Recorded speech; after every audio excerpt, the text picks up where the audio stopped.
In the late 1800s and early 1900s, when members of the Church of Jesus Christ of Latter-day Saints traveled to and from the eastern United States, they often stopped in Kirtland, Ohio, to see what buildings and other sites remained from the 1830s.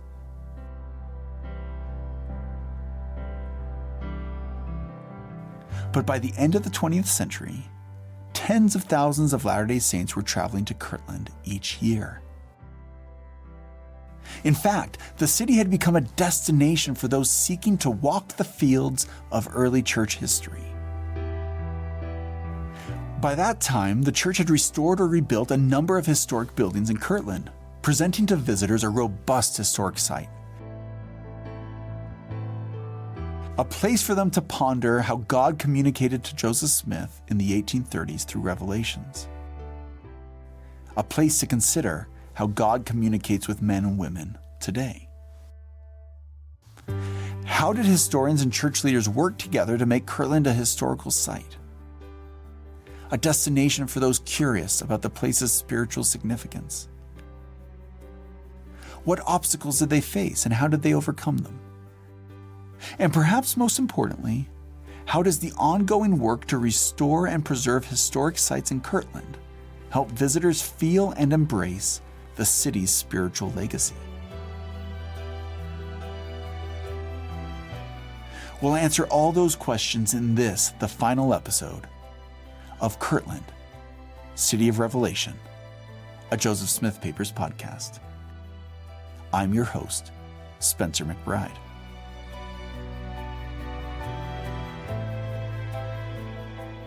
Episode 8, The Legacy of Kirtland.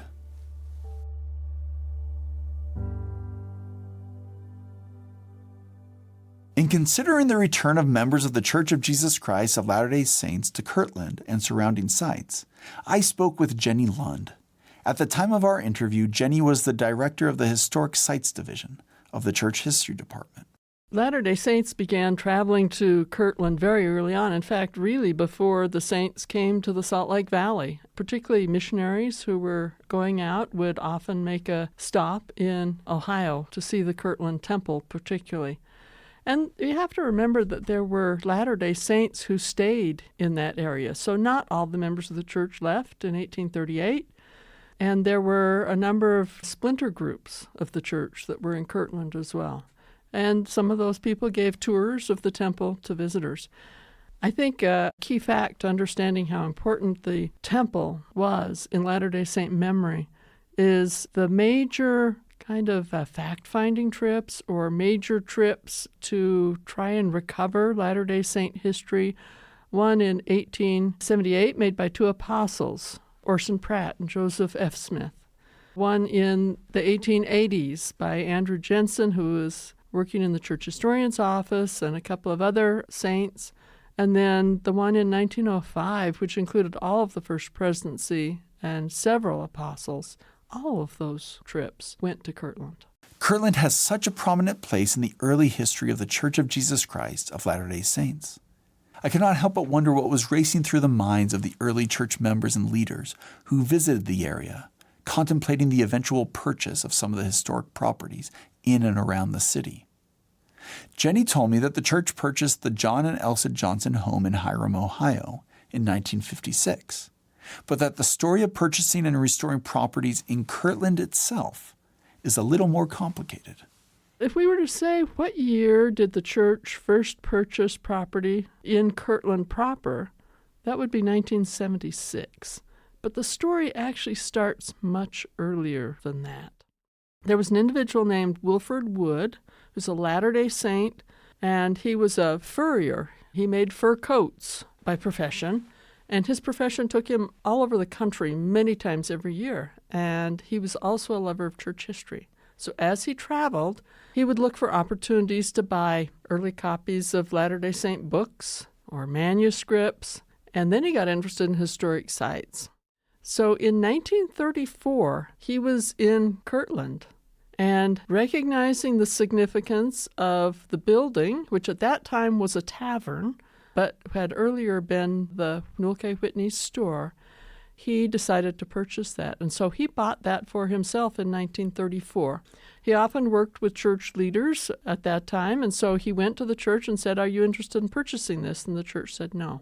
And so it wasn't until 1976 that the church purchased that property. Purchasing historic properties in Kirtland marked a key step in their preservation and restoration. But creating a historic site for thousands of people to visit each year was a large undertaking. As it turns out, the driving force for such a historic site did not come from church headquarters in Salt Lake City. Instead, it was local. The idea for historic Kirtland did not come from church leaders. It came from members in the Kirtland area.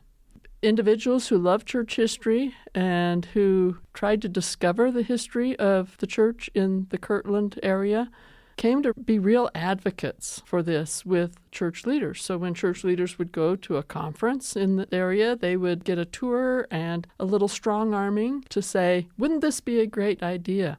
So it was these local champions and local mission president who was there, who was really interested, and just repeatedly raising the issue with church leaders. So that in 1976, they decided that the church probably ought to do something in Kirtland. And so they decided to purchase the Whitney store. But it was still another 4 years before they actually engaged in a project to even study the building and try and decide exactly what it was they were going to do with it. Benjamin Pickles, the director of the Historic Sites Division of the Church History Department, described for me some of the process that followed with the Whitney store in Kirtland. They began a multi-year project to investigate and research that store architecturally, archaeologically, historically, looking through all the documents. The construction to restore it began in 1983, and then about a year and a half later in June, it was dedicated by President Ezra Taft Benson, who was the president of the Quorum of the 12 Apostles at that time. So I believe that was the beginning of the restoration of historic Kirtland as we know it today. What was the experience for visitors who came to Kirtland at this time to learn about the church's history there? The Whitney store stood alone as a historic site for a number of years, as a restored historic site. Even before it was completed and constructed, the church did purchase the Whitney home, which is just right across the street from the Whitney store. I believe that happened in 1983 as well. It sat there and was used as a welcome center of sorts, a waiting area as people would go in to take the tour of the Whitney store. So that's what it was throughout the 80s and the 90s, and at some point there started to be discussions about doing something more in the Ohio area. However, expanding the Kirtland historic site presented some real obstacles. Jenny Lund explains. Every historic site development project has its challenges, and Kirtland is no exception. One of the biggest challenges for Kirtland was that the roads going through there were major arteries that took people into Cleveland.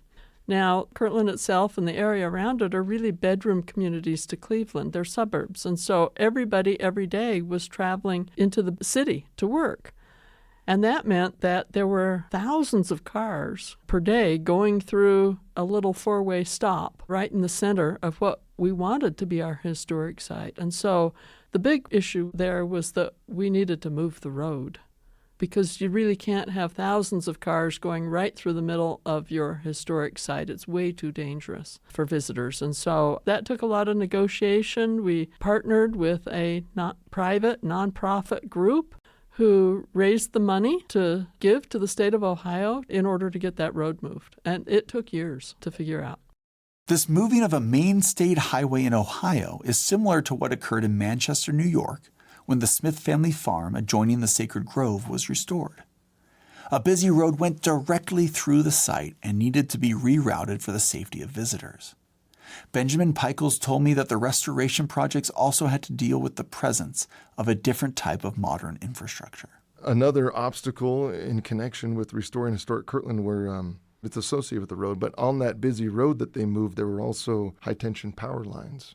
When the site was dedicated, those power lines were still there, and church leaders instructed those working on the project to bury those because they are such an intrusion into the historic setting and historic atmosphere and the view shed of the historic site, that they really were an impediment. It's kind of modern intrusion to the otherwise historic setting. So additional funds were made available, and again, working with the city and the utility companies, those utility lines were buried so that now when you go there, you don't have looming power lines right there in the middle of the historic site. There's plenty of power lines all around the historic site, but in the middle, they've been buried. So that was an obstacle that they were able to overcome as well. Since the 1980s, the church has restored several historic properties in and around Kirtland. Every summer, tens of thousands of visitors come to Kirtland to walk these fields of history. They visit sites such as the Morley Farm, the John and Elsa Johnson home, the Ashery, the Sawmill, the Whitney Home and Store, just to name a few. But for many visitors, the Kirtland Temple is the centerpiece of their visit to historic Kirtland. As we talked about in the previous episode, the temple is now owned and operated by the Community of Christ. I asked Jenny Lund about the ways in which the tours of the different historic sites help highlight the central place of the temple to the city's history. Kirtland is a marvelous place, and we're so grateful to the Community of Christ and our friends and colleagues there who preserve the temple and who open it to visitors of all denominations. And we work together with them really well to help tell the story of Kirtland in its broad context. Now, there are certainly parts of the story of the temple that we tell at our historic sites, and we have certain places where that works really well. For instance, the Ashery, which, if listeners aren't familiar with that, an Ashery was a manufacturing plant which took ashes and turned them into chemicals, potash and pearl ash, which were then sold for uses in different manufacturing processes. That business was a real, today we'd call it a cash cow. It was a very lucrative business. And the funds from that business helped support things like building the temple. Another site we have is the Sawmill, which we learned by finding things archaeologically that actually matched the woodwork in the temple, that the sawmill was cutting both the structural woodwork and also doing some of the finished carpentry, window mullions, and the beautiful woodwork that's found in the building. They were found right there in the archaeological excavation at the sawmill. I asked Jenny what she thinks most church members are looking to experience when they visit Kirtland. I think one of the interesting things about Kirtland is the fact that almost half the revelations in the Doctrine and Covenants were received in or around Kirtland. And I think that's something that really drives Latter-day Saints who go to the area, because it's a way for them to more fully imagine what the setting was like and the experience when those revelations were received by the prophet Joseph and other church leaders. I think that's a hope that we have, that the scriptures will become more real and more impactful in the lives of Latter-day Saints who visit there.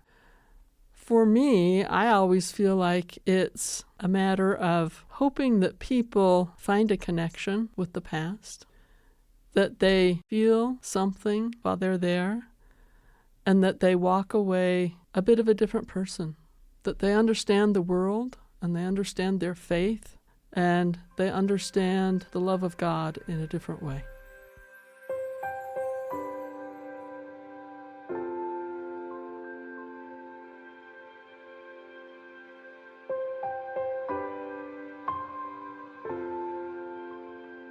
The work of restoring historic Kirtland is hardly complete.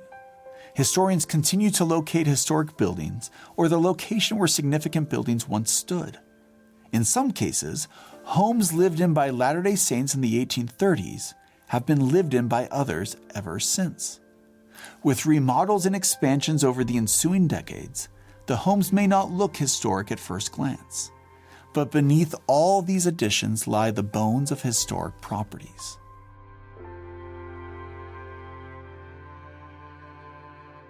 Such is the case of the Joseph and Emma Smith home in Kirtland, which will be open to the public in the fall of 2023. We're blessed to have the Joseph and Emma Smith home in Kirtland. The Smiths built that home probably in very late 1833, and they lived there until 1838. And so for those years, that house was really the headquarters of the church, since that was the prophet's home. As such, the home was the site of many momentous events. It was the location where Joseph Smith received many significant revelations. But it also became a cherished home for future owners and occupants.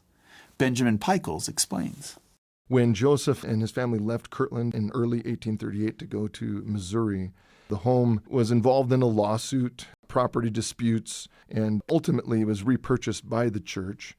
And then it changed hands a number of times quickly in rapid succession until in 1854, a man named Howell Rockefeller purchased the home, and he lived there for about 15 years. So he was the next long-term resident of the home.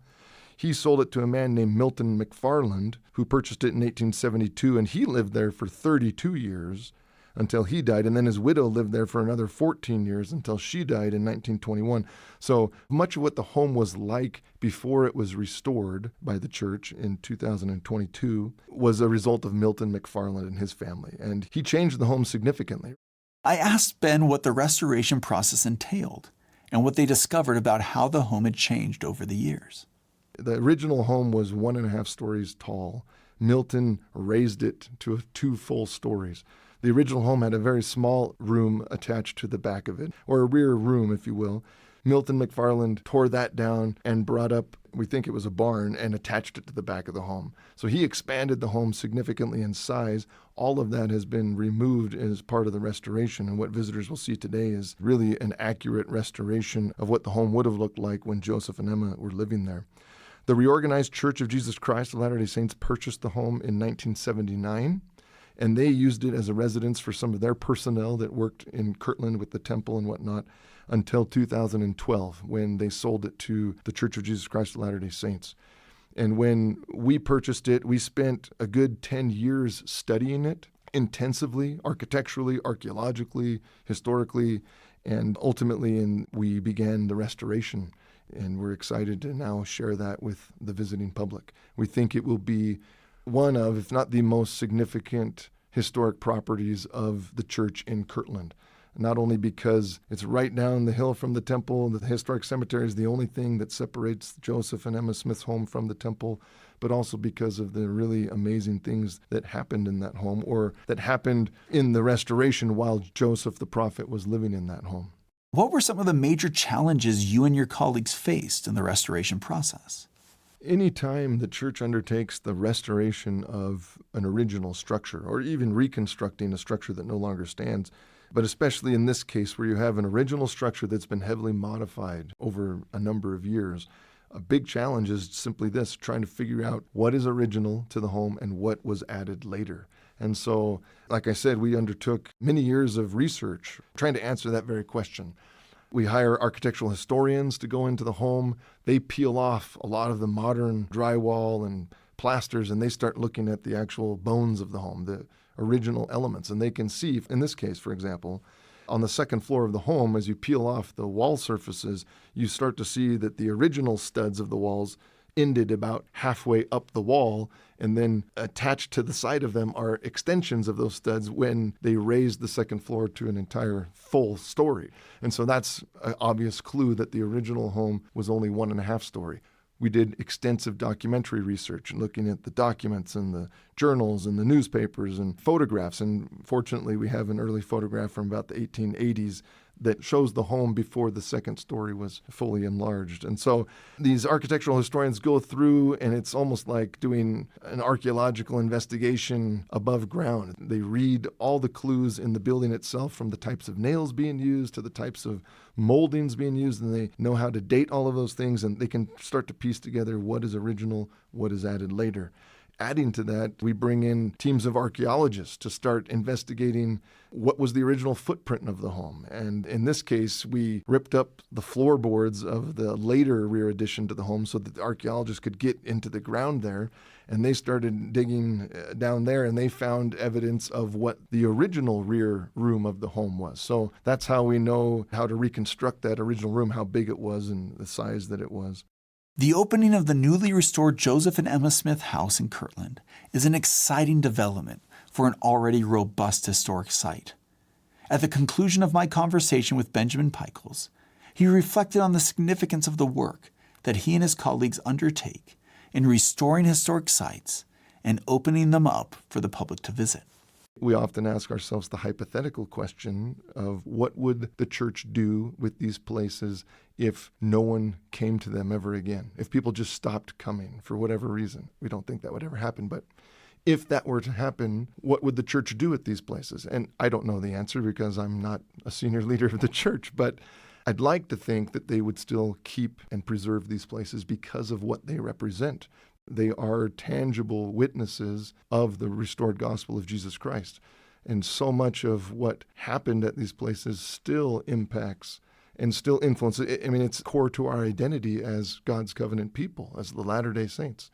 And so these places are central to our beliefs and to our identity.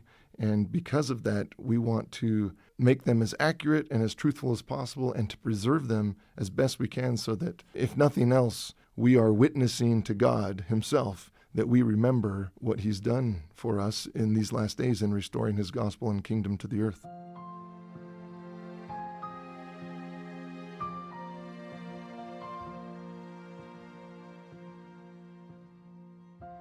As I interviewed my fellow historians for this podcast, I asked each of them to reflect on the legacy of Kirtland to the history of the church.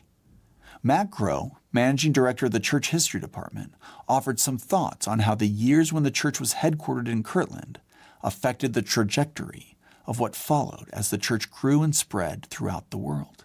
There's obviously a profound spiritual legacy of Kirtland for Latter-day Saints today. So many of Joseph Smith's revelations came in Kirtland. So much of the organizational structure that we have came in Kirtland. That's where the 12 apostles were organized. That's where the High Council was organized. That's where Joseph began to pass authority to others, where it becomes less of a church of a leading prophet and a few others, and more of a church that's going to be run by councils, like the Council of the 12 Apostles, the high councils that are going to help organize the stakes. So the organizational structure really becomes refined as the church grows quickly in that Kirtland era. Then, of course, we have the profound spiritual legacy of the Kirtland Temple. It's in Kirtland that the church becomes a temple church. And, of course, the exact ordinances are going to wait for Nauvoo. But that sense of a temple being the house of the Lord, a temple being where the Lord himself can come and give additional instruction, and then other messengers to give additional keys and power and spiritual authority. That sense of the church being a temple church really comes from Kirtland.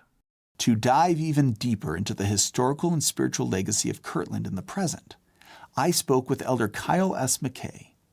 Elder McKay is a General Authority 70 in the Church of Jesus Christ of Latter-day Saints and serves as the church historian and recorder. We started by talking about the place of Kirtland in church members' study of church history. Why is it so important for church members throughout the world to study church history, including what happened in Kirtland? We learn from history that we don't learn from history. We often repeat the mistakes that our fathers have made, and I think this is an effort to make sure we don't repeat their mistakes. On the other hand, it's vitally important that we repeat the good that they did. We're constantly in that situation where we need to remember. We have proved him in days that are past is one of our hymns, and this is part of remembering how we have proved him, and knowing that he has helps us to know that he will. I asked Elder McKay if, in his own study of the church's history, he has found anything surprising about the time Joseph Smith was living in and around Kirtland. One of the amazing revelations that came out of that era was this vision that was called the Vision, the 76th section of the Doctrine and Covenants. But maybe the greatest vision, as I look back on it, is a vision that's not recorded. And that is this vision that happens in early June of 1833. The prophet has been given the commandment about a half a year earlier, I think it's December of 32, to construct a temple. And now in June of 1833, Sidney Rigdon, and Frederick G. Williams have this vision where they see the temple, but not just the exterior. The temple passes over them, and they view the interior. That's marvelous. That's amazing. That's borderline surprising, but you can't be surprised by anything God does. It certainly is amazing, though. Looking beyond particular events and revelations, Elder McKay also considered the history of Kirtland as a whole.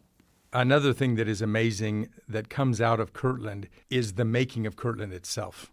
This is a manifestation of the Lord's words where he says, I will go before your face. He says in Moses 139, behold, this is my work. And then elsewhere in the scriptures, he says, I'm able to do mine own work. Kirtland is proof of that. His fingerprints are all over this. In fact, man's fingerprints are seldom found, I think. It's mostly God doing the work. When you think of how Kirtland came to be, how Sidney Rigdon was prepared and how he prepared a people, and especially how he prepared Parley P. Pratt. And that's the man who came back to his friend in Kirtland. And all of these people, including the family, come from these preparations that were going on without Joseph ever knowing about it. And then he sends 4 missionaries to Missouri, and on their way, they create the beginnings of Kirtland. Our missionaries run into that all the time. It happens to them all the time. Looking for someone else, they find the person the Lord wants them to meet and to teach and baptize. So that's just a marvelous thing about Kirtland as well. Our conversation turned to the spiritual legacy of Kirtland and the key spiritual lessons that he hopes Latter-day Saints will learn from that history. It just resonates with me and is a great lesson from the Kirtland history is revelation. And that's another thing that we've been taught recently with a little more emphasis. That is the need for revelation in this church and revelation in our lives. Wilford Woodruff made the statement that this church wouldn't survive 24 hours without revelation. And Kirtland is an example of how this church grew with a significant revelation almost daily. Here is another lesson that comes out of Kirtland. God allows his people, including his leaders, to make mistakes.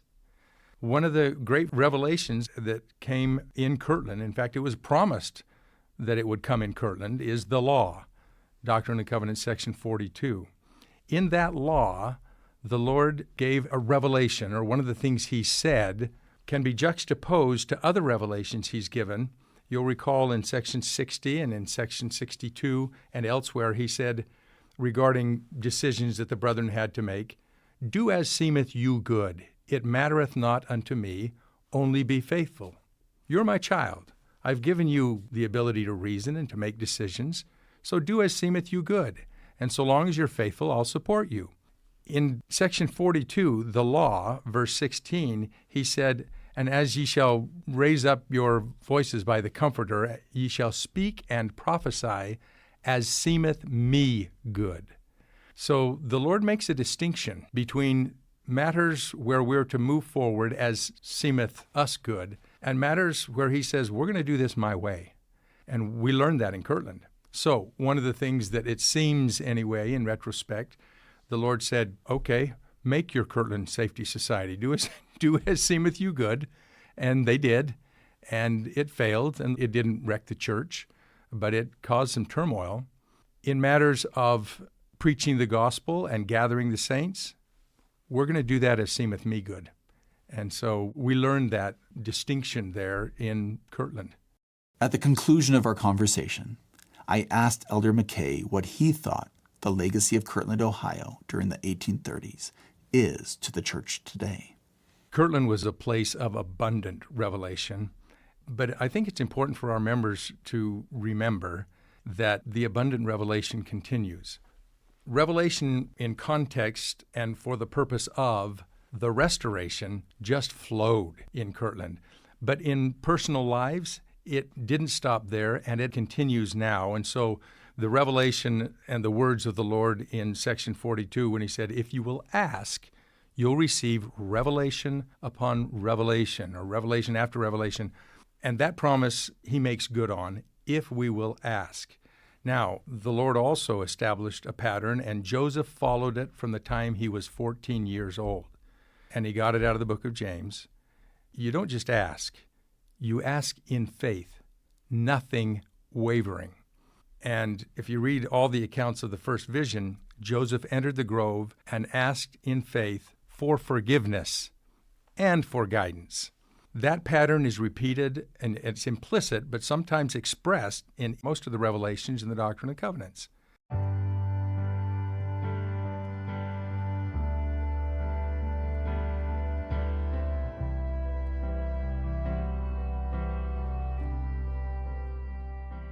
What is the historical legacy of Kirtland, Ohio? There are a lot of ways to answer this question, but I am convinced that stories of revelation are central to any such answer. In the 1830s, thousands of men and women flocked to the fledgling American settlement to hear the word of God through a prophet. And for many of the men and women who chose to build their lives in Kirtland, the ensuing prophetic revelations revealed previously unknown or misunderstood doctrines of Christianity. Those revelations provided answers to spiritual and temporal questions. They further established the doctrine and organization of the Church of Jesus Christ of Latter-day Saints. But when we talk about Kirtland as a place of revelation, we are talking about something more than a living prophet dictating the mind and will of God as it was revealed to him. As part of his prophetic role, and as president of the church, Joseph Smith took seriously his responsibility to teach men and women how to hear the voice of God in their own lives, how to receive revelation for their own stewardships. And I think that the Kirtland Temple is at the heart of all these efforts. It was a way for church members to receive an endowment of power, a place for them to experience spiritual manifestations, and a way for them to recognize and strengthen their connection to heaven. The legacy of Kirtland, then, is a legacy of revelation. It's a legacy of men and women seeking the power of godliness in their lives. This has been Kirtland, City of Revelation, a Joseph Smith Papers podcast. Thank you for listening.